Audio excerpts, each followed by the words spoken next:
Okay, so we were done with the median of ungrouped datas, and we also learned something new called cumulative frequency. What is its use? How that helps. तो ये सब कुछ हम लोग कर चुके हैं सॉल्व. अभी obviously third category of median आता है, वो है कि when the data is recorded in this class form, तब हम लोग मीडियन कैसे फाइंड करेंगे. ठीक है. सो दो तरीके हैं यहाँ ऐसे डेटा के लिए मीडियन फाइंड करने का. दो तरीका है. ऑब्वियस सा बात है कि अभी भी मीडियन क्या होगा, n/2th ऑब्जर्वेशन ही होगा.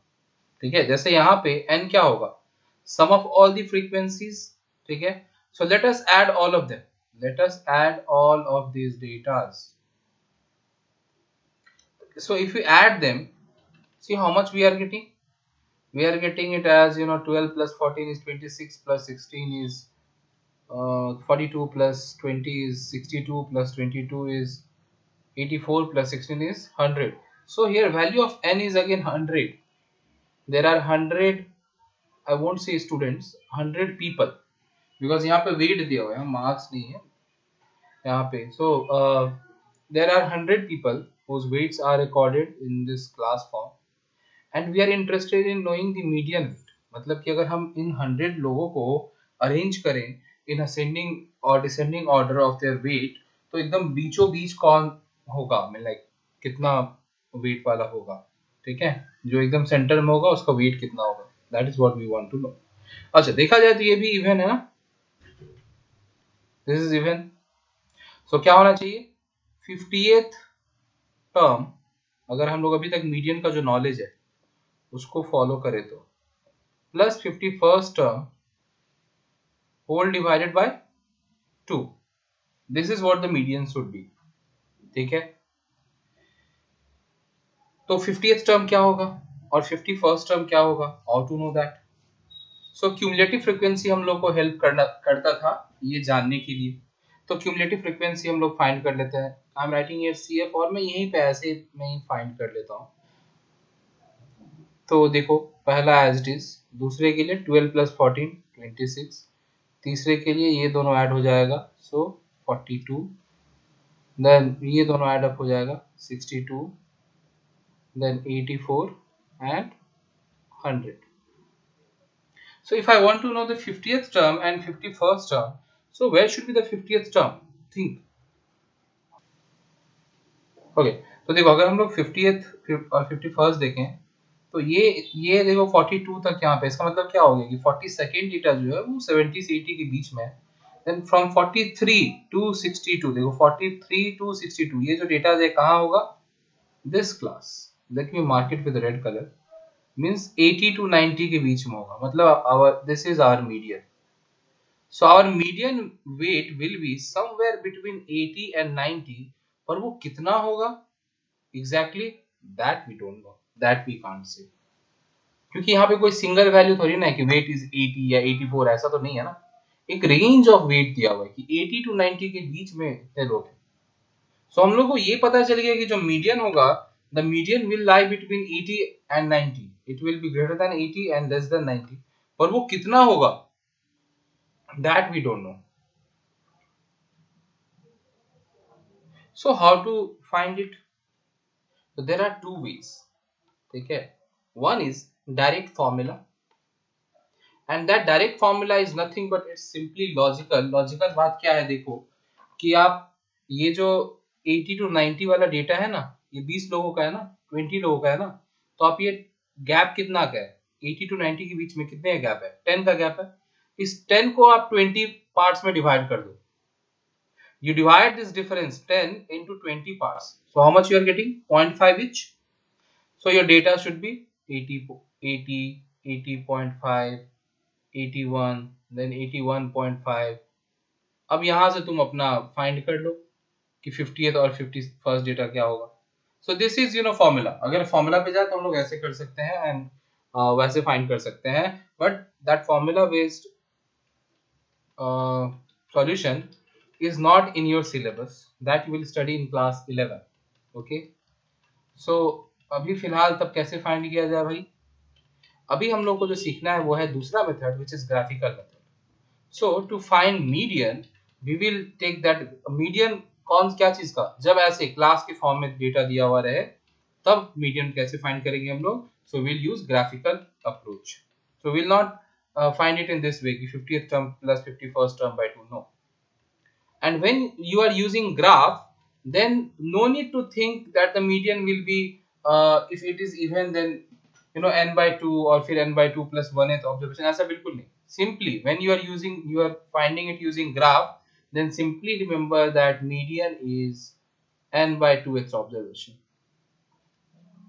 जब ग्राफ का यूज कर रहे हो तब simply n by 2th observation, ये बीच वाला ऑब्जर्वेशन होगा. सोचना ही नहीं है इवन है ऑड है, सोचना ही नहीं. हाँ, पर ये है कि अगर मान लो ऑड रहा, से टोटल नंबर ऑफ डेटा 99 रहता, तो 99 by 2 करते तो 49.5 ऑब्जर्वेशन आ जाता. तो हम लोग ग्राफ से ये भी फाइंड कर सकते हैं कि 49.5 ऑब्जर्वेशन क्या होगा. We can find that also. You can have that precision. ठीक है. सो इसीलिए आई हैव सेड कि ग्राफ जब रहेगा तब simply median is n by 2th observation. तब ये ध्यान नहीं देना है कि ऑड इवन का लफड़ा हो, सब कुछ नहीं. Simply median is n by 2th observation when we will be using graph. तो अब बात है कि ग्राफ से कैसे फाइंड करेंगे. ठीक है, how to find median using graph. So let me tell you that. So to find median using graph हम लोग बिल्कुल वैसे सॉल्यूशन करेंगे जैसे हम लोग इससे पहले करते ना, वो डेटा के लिए marks, number of student, frequency, cumulative frequency कर दे ना, वैसे ही करेंगे. तो हम लोग पहले डेटा को उस फॉर्म में लिख लेते हैं.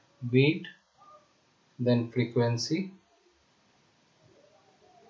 And then cumulative frequency. ये तीन चीज हम लोग फाइंड करेंगे.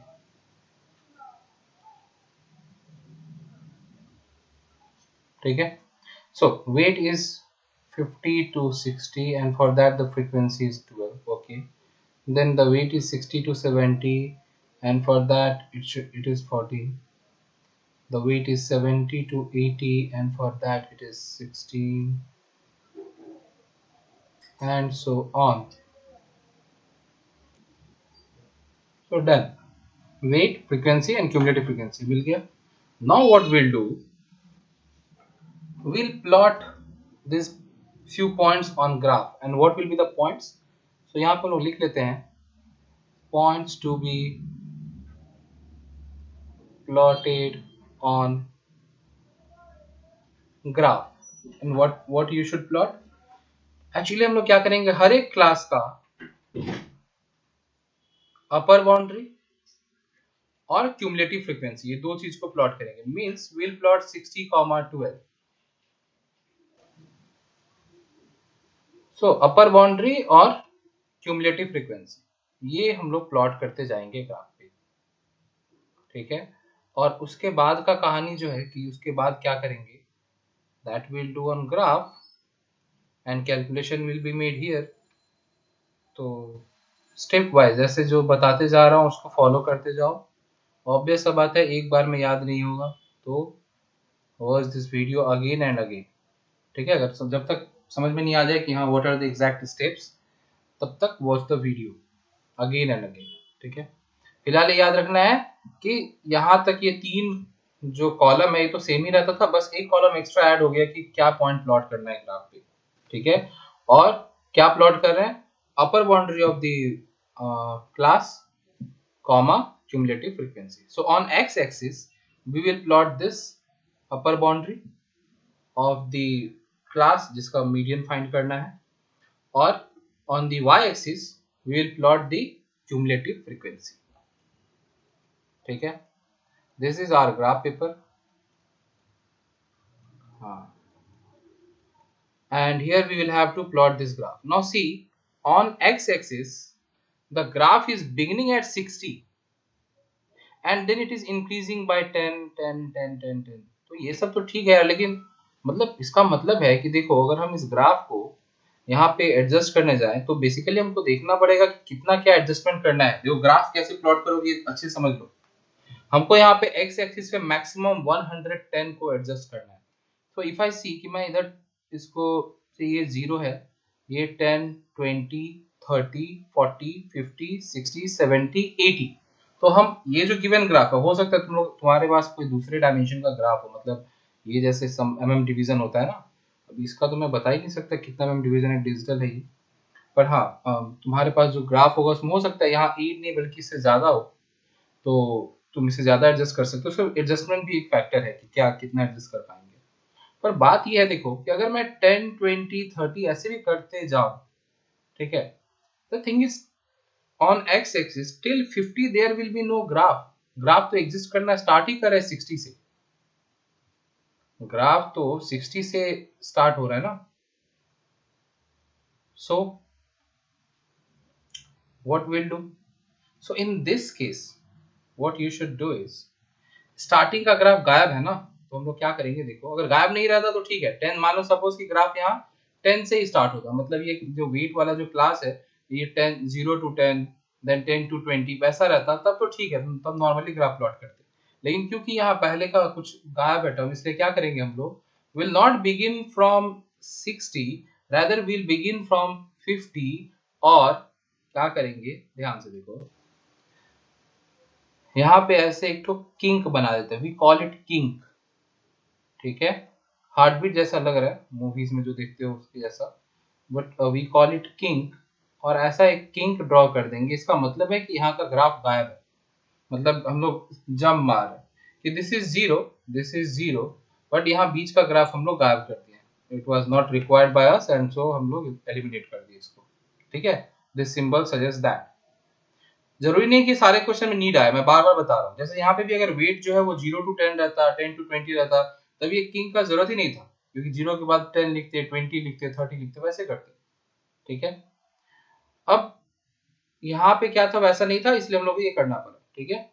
अब डायरेक्ट यहाँ पे 50 लिखते हैं, तो देखो 50 60 70 80 90 100 110। सो ग्राफ कंफर्टेबली मेरा एडजस्ट हो गया, इसलिए मैंने ये 10 के ब्लॉक्स को, देखो ये 10 है ना, 1 2 3 4 5 6 7 8 9 10, ठीक है। सो ये ऑलमोस्ट ये 10 डिविजन ही है ना, हाँ, तो वो 10 डिविजन को हम लोग 10 मान रहे हैं और ऐसे हम लोग ग्राफ ड्रॉ कर लिया, ठीक है। Okay, there is some issue with this graph, see 1 2 3 4 5 6 7 8 ninth it should be the 10th one. In between there should be 9 vertical lines and 9 horizontal lines, पर वो वैसा नहीं है, यूजुअली ग्राफ में वैसा ही रहता है, ठीक है। तो ये will not be using this, I mean like तुम लोग को सही ग्राफ मिलेगा, don't worry, I'll try to change this, wait,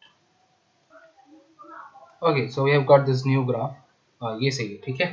देखो इसमें 10 डिवीजन है इन बिटवीन, तो हम लोग अगर इसको जैसे 0 लेते हैं,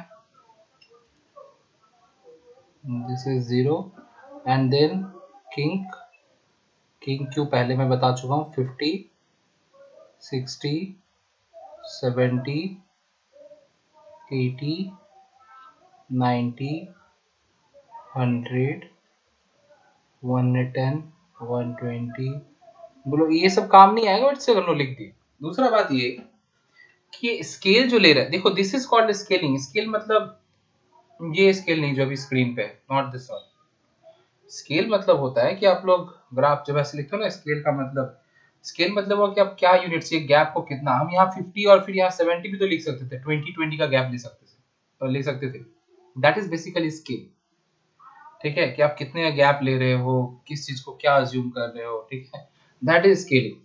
तो वो स्केल आप क्या लेते हो, तो स्केल हमेशा ऐसा लेना जिससे तुम्हारा जो ग्राफ है ना, it should cover 70% of the entire paper, ये ग्राफ का 70% तुम्हारा कवर करना चाहिए।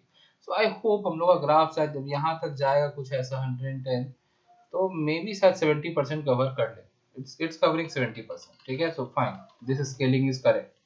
अदरवाइज मान लो अगर ये और भी ब्रॉड रहता, सिस्टम में यहाँ तक ऐसा ग्राफ रहता, तो हम लोगों से ये डिस्टेंस हो सकता है थोड़ा बढ़ाना पड़ता है, इसको अगर 50 लिए तो इधर वाले को 60 लेते, यहाँ 60 लेते, ठीक है, यहाँ 70 लेते, मतलब ये 20 ब्लॉक्स को हम लोग 10 लेने लग जाते।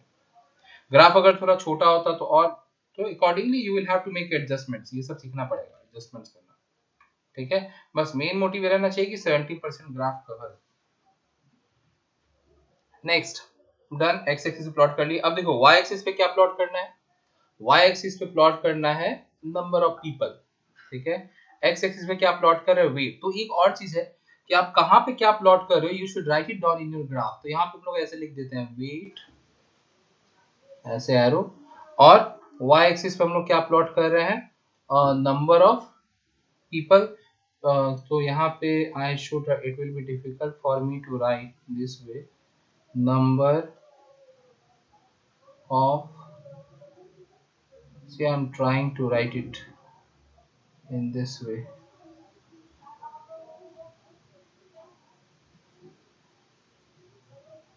So जो भी क्वांटिटी रहता है ना उसको ऐसे हम लोग लिख लेते हैं, ठीक है।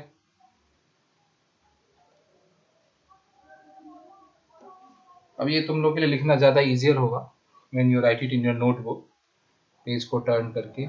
फॉर मी थोड़ा सा डिफिकल्ट था, इसलिए गंदा लिखा हुआ है, गंदे तरीके से, जितना गंदा मैं लिखता हूँ उससे भी ज़्यादा गंदा, ठीक है। सो थोड़ा सा इसको मैनेज कर लेना। तो ये कौन से एक्सिस पे आप क्या लिख रहे हो ये मेंशन करना जरूरी होता है, ठीक है। Done.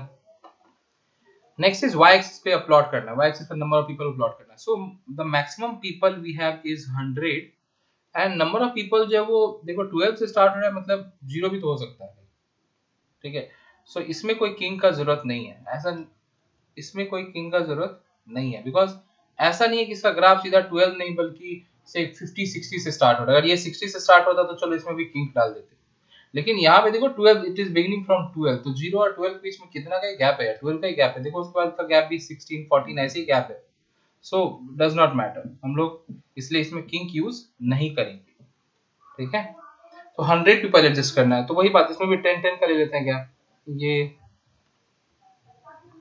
this is 10, then we have 20, then we have 30, 40, 50 and so on, ऐसे मार्क कर लेंगे। चलो देखो एग्जैक्टली ऐसे 100 तक हो गया, ठीक है, चलेगा। एक्सट्रीम एंड यूज नहीं करना चाहिए, but still we don't have any choice, so we have to do it, ठीक है। सो हो गया ये mark. Now will start plotting our points, and what are the points, 60, 12। सो यहाँ पे हम लोग 60 के लिए क्या प्लॉट करेंगे, 12 प्लॉट करना है। तो देखो वो पॉइंट क्या होगा, ये रहा एक्स एक्सिस पे 60 और वाई एक्सिस का 12, 12 कहाँ आएगा, दिस इज 10, 11, 12, दिस इज 12, ठीक है। सो हम लोग वो वाला पॉइंट, इतना सारा पॉइंट मार्क नहीं करेंगे, will only mark this 60, 12, this is it. और इसके बाहर एक छोटा सा ऐसा सर्कल बना दो सो दैट पॉइंट हाईलाइटेड रहे। ये जो सर्कल पहले पॉइंट प्लॉट किए और पॉइंट के बाहर जो सर्कल प्लॉट जैसे किए ना, इन सर्कल किया ना उस पॉइंट को, that is just to highlight the point कि यहाँ पे कोई पॉइंट प्लॉटेड है, ठीक है। नेक्स्ट 70 कॉमा कितना है, 70 के लिए क्या है, 70 comma 26, so 70 comma 26, then 80 comma 42, okay. 70 के लिए 26, where will 26, this is 20, 25, 26, okay. तो देखो ये सब पॉइंट भी ऐसे मार्क हो जा रहा है ना, इसीलिए मैं बोला कि जो पॉइंट प्लॉट करना है उसमें ऐसे एनसर्कल कर देना। देन 80 के लिए 42, दिस इज 42, ठीक है। Then 90 and so on, will plot all these points, okay, okay। So see we have plotted all these points, done, सारा पॉइंट प्लॉटिंग डन। अब करना क्या है, now we start joining all these points, वो भी free hand, ऐसा नहीं कि स्केल यूज करके स्केल से ऐसे स्ट्रेट लाइन से ज्वाइन करो इसको इसको, ऐसे नहीं, स्केल से नहीं, it should be a free hand diagram. और इसको हम लोग ओजाइव बोलते हैं, ये जो ग्राफ प्लॉट कर रहे हैं ना, जो ड्रॉ कर रहे हैं ना, we call it ogive. And you see it will always be in the shape of this, ये एस के शेप में आएगा, कुछ कुछ ऐसा शेप में हमेशा ग्राफ जो है ना, when you join this points it will be in this shape, ये एस के शेप में आएगा, ऐसा कुछ ऑलवेज फॉर एनी डेटा, कैसा भी डेटा दिया हुआ रहे उसके लिए जब भी हम लोग ये ग्राफ प्लॉट करेंगे it will be in this shape, ठीक है। सो हम लोग पॉइंट्स को प्लॉट ज्वाइन करना स्टार्ट करेंगे, and from where will begin not from 60, rather will begin from 50। और 50 के लिए क्या मार्क करेंगे, 50 के लिए विल मार्क 0, मतलब कि जो पहला जो क्लास होता है ना, पहला जो क्लास दिया रहता है ना, इसका लोअर बाउंड्री भी मार्क करना जरूरी है। अगर ये 0 है तब तो कोई बात ही नहीं है, तो मार्क करने की कोई जरूरत नहीं, ऑलरेडी ओरिजिन इज 0। लेकिन अगर ये कुछ और वैल्यू है तो हम लोग उसके लिए 0 मार्क करेंगे. So for 50 here it is 50, so for 50 will mark 0 and then our graph will begin. Like ये सारा पॉइंट्स प्लॉट करेंगे. ठीक है. सो 50 के लिए हम लोग देखो यहाँ पे 0 मार्क किए हैं and now will start joining this points. Okay, so let us join this points free hand.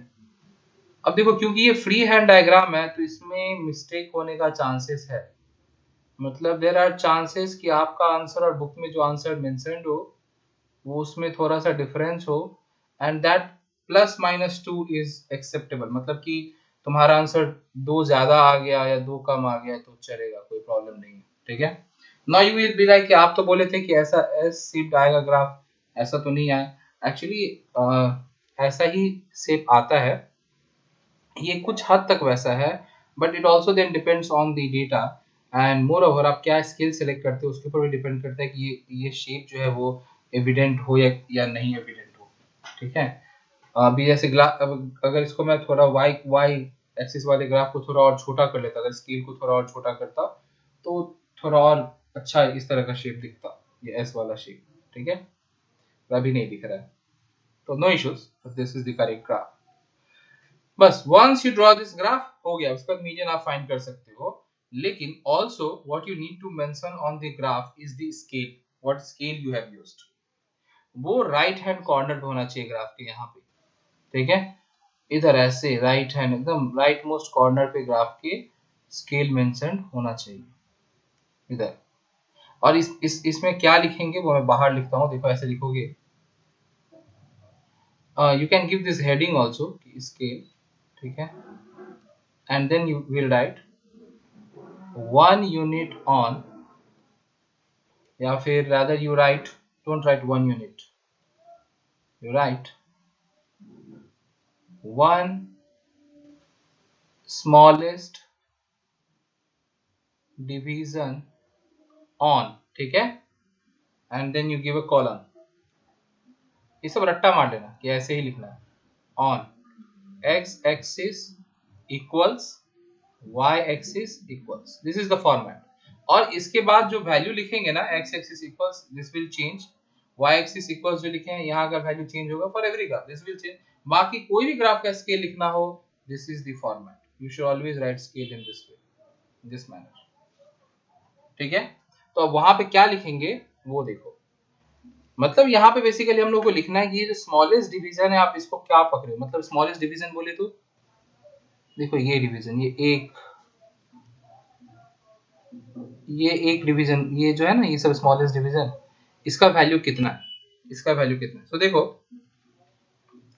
यहाँ पे 10 का गैप है. This is 60 then this is 70 and this 70 division के लिए we have this 10 lines, 10 divisions. तो बोल सकते हैं कि 70 माइनस 60/10 मतलब कि 1. सो अब बेसिकली ये जो एक जो बॉक्स है, ये एक जो लाइन है, ये एक लाइन जो है वो 1 को इंडिकेट कर रहा है. 1, इसका वैल्यू कितना है 1, इट इज इंडिकेटिंग 1. ठीक है. तो हम लोग लिखेंगे ये x एक्सिस का हो गया 1. सिमिलरली यहाँ पे देखो कोइंसिडेंटली यहाँ पे y एक्सिस पे भी हम लोग वही लिए 1 ही लिए, क्योंकि ये 0 है और ये 10 है तो गैप 10 का हुआ और 10 is divided into 10 division, so 10 divided into 10 parts is 1 each. So y axis पे भी 1 ही है. ठीक है. सो व्हाट विल राइट, सी ये तो वो ग्राफ में बहुत कुछ लिखना पड़ता है भाई, सब ध्यान से एक एक चीज करके समझते जाओ कैसे क्या लिखेंगे. सो one smallest division on x axis is 1 ग्राम, क्योंकि वेट देखो यहाँ पे ग्राम में दिया हुआ है. ये तुम लोग ध्यान नहीं दियोगे when I was writing question, तुम लोग ये चीज नोट नहीं कियोगे कि यहाँ पे वेट को हम लोग देखो ग्राम्स में लिखे. दिस इज यूनिट, g मतलब यहाँ पे gram. So on axis we have plotted weight, तो ऑब्वियस सा बात है वो ग्राम होगा. So one smallest division on x axis is 1 gram and one smallest division on y axis is, y axis पे क्या प्लॉट कर रहे हैं पीपल ना, इज 1 पर्सन. ठीक है. या फ्रीक्वेंसी दिया हुआ था तो ऑब्वियस सा बात है वेट जो है किसी पर्सन का ही होगा, या कोई भी किसी भी किसी एनिमल का भी तो हो सकता है. बट यहाँ पे कुछ मेंशन नहीं था तो हम लोग अपने मन से 1 पर्सन लिख दिए, या फिर आप लिख सकते हो 1 यूनिट भी लिख सकते हो अगर कुछ यूनिट मेंशन नहीं है तो. ठीक है. तो बस ये इस तरीके से स्केल लिखते हैं हम लोग. And this should be written here, I have indicated it where to write. ठीक, एकदम extreme right most top right corner of the graph, वहां पे ये स्केल मेंशन होना चाहिए, ठीक है, हो गया scale mention. Now will find median, तो मीडियन क्या होना चाहिए, देखो median will be n by 2th observation. See, median will be n by 2th observation. So here the value of n is 100. This is n, जो cumulative frequency का last value होता है वही n होता है. So here it will be 50th observation. 50th observation. तो हम लोग अब ग्राफ से फाइंड करेंगे. From graph we will determine कि 50th ऑब्जर्वेशन क्या है. From graph we will determine what is the 50th observation. So how to do that? तो देखो यहाँ ग्राफ पे जाएंगे और 50th observation. So 50 हम लोग कहाँ पे लेंगे बताओ, x एक्सिस पे या y एक्सिस पे? Obviously we'll take 50 on y axis, ठीक है, और उसका इक्विवेलेंट y एक्सिस का जो 50 है, बिकॉज 50th पर्सन मतलब मीडियन वेट क्या होगा 50th होगा, 50th पर्सन का जो वेट होगा. सो 50th पर्सन कहाँ पे रिप्रेजेंटेड है, y एक्सिस पे ना. तो हम लोग ये 50 y एक्सिस पे सिलेक्ट करेंगे और इसका इक्विवेलेंट x एक्सिस का वैल्यू देखेंगे कि x एक्सिस पे इसके इक्विवेलेंट वैल्यू क्या है. तो see take a scale, now you can take scale, मतलब स्केल मतलब ruler, we don't call it scale, we call it ruler.